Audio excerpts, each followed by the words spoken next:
एवढा तिखट चिवडा कोण बनवते राव? खाता खाता पोरानं रडून दिलं.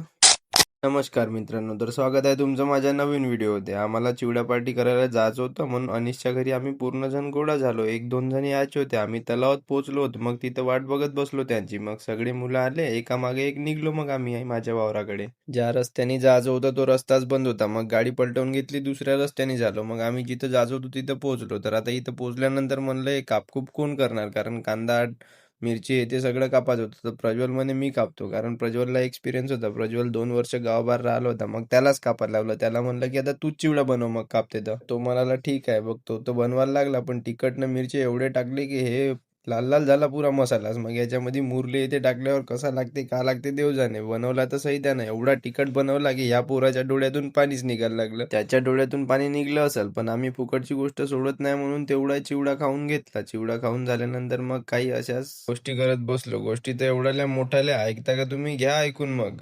हे आमचे प्रज्वल दादा, वानखेडेवाले रेल्वेवाले. होय का, तू दिसताय का? आणि हा बादशा, आणि हा बियर वाला, हा 1600चा बादशाह, आणि ते बुगडी उत्पादक दूध उत्पादक. चला मग झाल्या आमच्या गोष्टी ऐकून, तर जातो आम्ही आता घराकडे. तर घ्या मग तुम्ही मला फॉलो करून पुढच्या व्हिडिओसाठी. आणि सॉरी खूप दिवसानंतर व्लॉग टाकला. माझी तब्येत ठीक नसल्यामुळे मी व्लॉग टाकू शकत नव्हतो, म्हणून आज टाकला.